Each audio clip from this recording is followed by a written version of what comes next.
بسم اللہ الرحمن الرحیم۔ ایک بادشاہ نے اعلان کر رکھا تھا کہ جو اچھی بات کہے گا اس کو 400 دینار دیے جائیں گے۔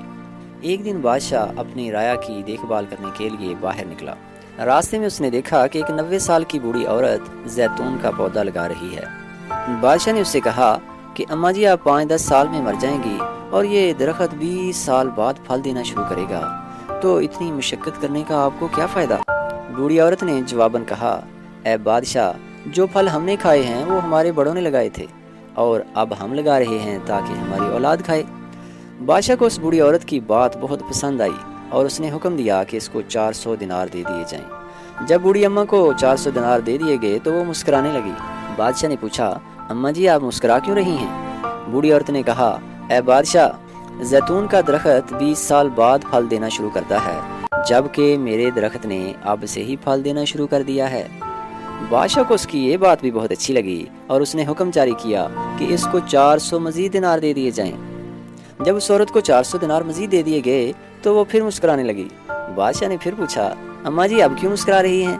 بوڑھی عورت نے کہا، اے بادشاہ، زیتون کا درخت پورے سال میں صرف ایک مرتبہ پھل دیتا ہے، جبکہ میرے پودے نے 2 دفعہ پھل دے دیا ہے۔ بادشاہ نے پھر حکم دیا کہ اس کو 400 دینار مزید دے دیے جائیں، اور یہ حکم دیتے ہی بادشاہ تیزی سے وہاں سے نکل گیا۔ وزیر نے کہا، حضور آپ جلدی سے کیوں نکل آئے ہیں؟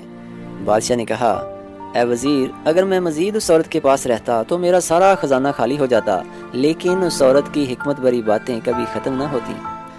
ناظرین سامعین، اچھی بات دل کو مو لیتی ہے، نرم رویہ دشمن کو دوست بنا دیتا ہے، حکمت بھرا ایک جملہ بادشاہوں کو بھی قریب لے آتا ہے۔ اچھی بات دنیا میں دوست بڑھاتی اور دشمن کم کرتی ہے، اور آخرت میں ثواب کی کثرت کرتی ہے۔ آپ مال و دولت سے سامان تو خرید سکتے ہیں، مگر دل کی خریداری صرف اچھی بات سے ہو سکتی ہے۔ لہٰذا دل کے خریدار بنیں، مال کے طلبگار نہ بنیں۔ صدقہ جاریہ کے لیے یہ تحریر شیئر ضرور کریں۔ جزاک اللہ۔